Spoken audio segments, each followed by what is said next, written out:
One of the things that crushed me big on my awakening journey that is never ending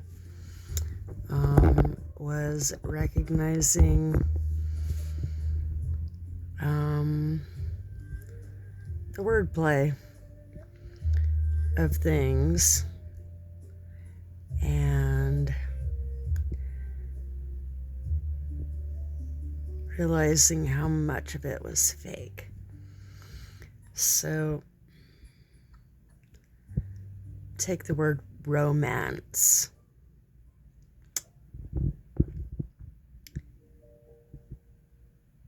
Then you connect it with necromance. And then you break things down.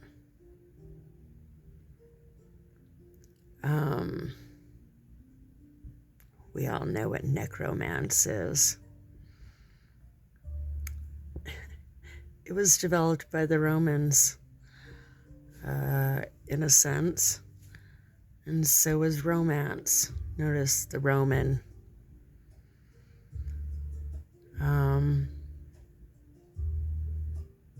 Roman CE.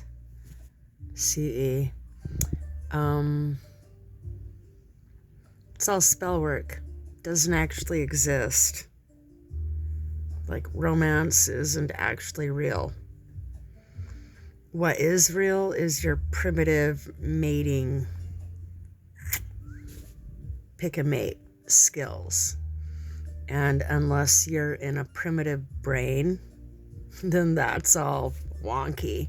You have no directionality in that.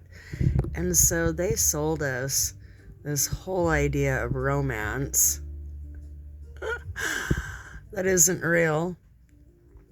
And so you're deciding all these different things as to why you're attracted to this person. None of it's real. What is real is your primitive instincts in picking a survivor mate. And so how that works is, like, due to the domestication spell work that's in people's brains, you actually, like, modern day world, you actually have to be traumatized in order to pick the right mate. The irony in it all. And so, like, the scam is that it's potentially someone that you think that you do not like if you were not allowed to follow your primitive instincts.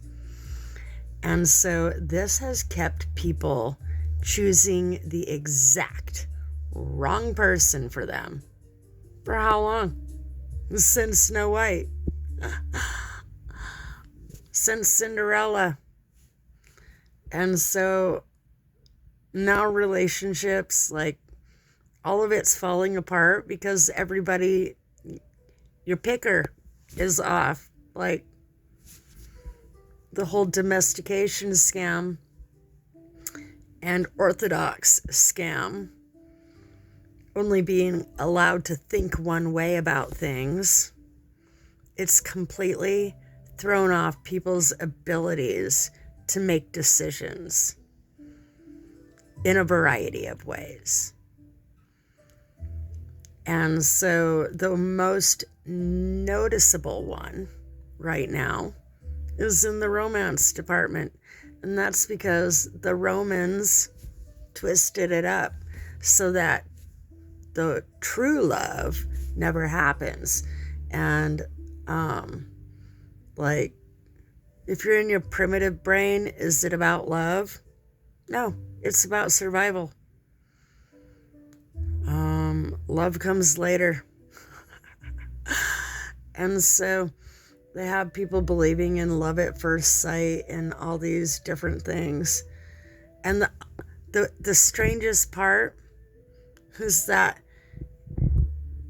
the stalker, the creepy stalker, actually is probably the one that does know how to love in a certain sense. They just have not been allowed to express it. The irony. And so, like, all love on the planet is toxic. None of it's real because it's based on Walt Disney and his lies, the Romans and their lies. And so understand, like, spell work, it's not a cauldron. It's what comes out of your mouth. So every time somebody opens their mouth and says anything, it's spell work. If it's truth, then it's good spell work. If it's lies and falsities, then it's bad spell work. Good and dark, or light and dark, good and evil. Some people tell lies for good reasons, and others do not. Some people tell the truth for good reasons, and others do not. I've been in situations where it was more harmful to withhold the truth than it was to go ahead and say the things that were going to hurt the person's feelings. And so we've been taught to go out of our way to avoid hurting other people's feelings, to avoid our own feelings. And again, this totally separates people from their instincts. And so if people are wondering where romance has gone wrong, you know, was it ever right? I don't know. But what I do know is that the teachings that are in the Bible absolutely teach men how, in a variety of ways, to treat women wrong. And then it's glorified because it's in the Bible. I do not agree with this. When it comes to even mythology, the mythology has its stories too. Kidnapping women and forcing them to do whatever you want to do seems to be, the routine of things in stories. And so with it being in stories, it's normalized it. It's normalized treating other people wrong in a variety of ways. And so what we need to normalize is treating people right. And it doesn't, you treat people right because it's the right thing to do. Male, female, adult, child, even animals. You do it because it's the right thing to do. Not because you want to do it, but because it's right. And, is there ever a good excuse for treating someone wrong? If they had it coming, yeah, actually there is. Some lessons, you don't leave it for the next person to teach them. Sometimes it needs to be you that teaches them. And so, perpetual. We're in a state of perpetual right now. And someone needs to break the cycle, break the loop. And so people need to start picking apart words. Absolutely everything was normalized, and you have to unnormalize it to see how not normal and not logical it is. So the current romance spell that is over humanity, or American citizens at least. It leaves people getting married to the person that their insides reject. And so that's where people, they're in love with the idea so much that they keep picking the wrong people or the wrong person. And they can't get that right until they learn what's going on.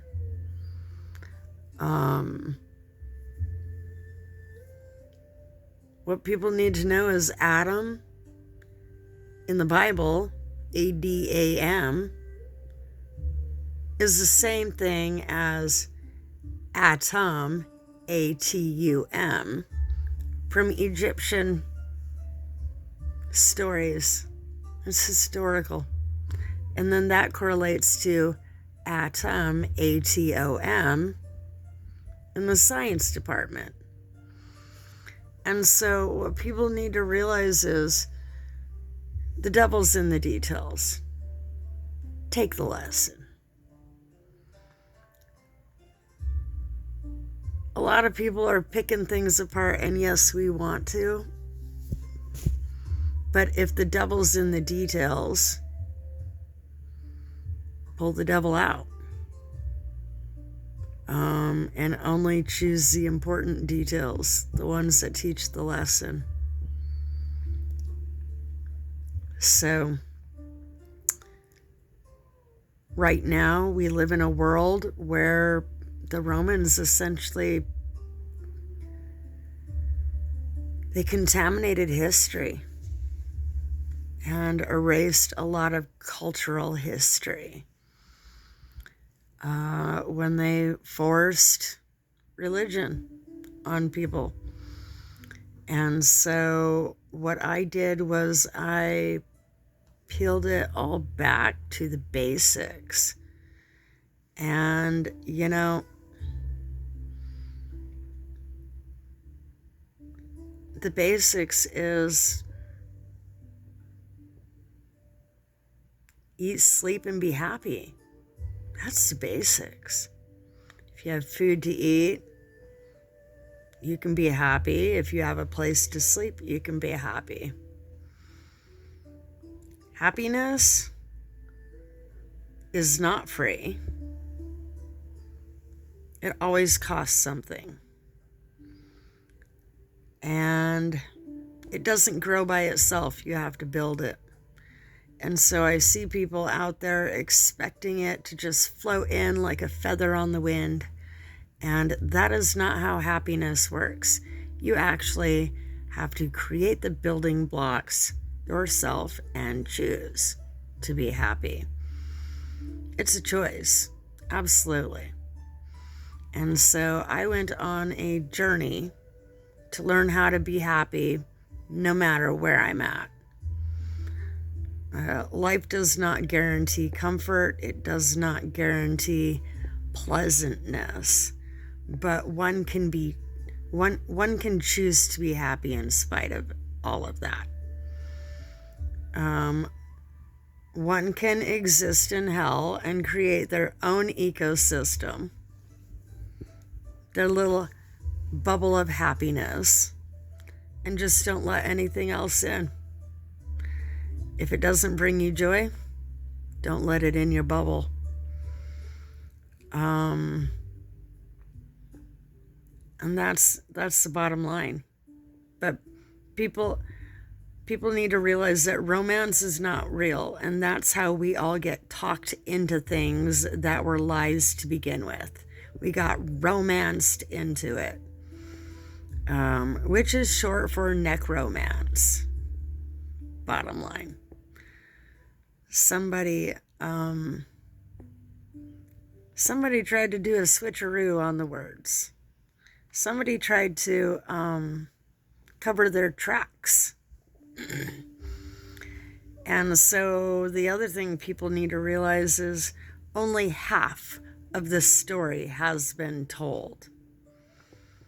We only know half of the information because the other half has been hidden. And so when all of that comes to light,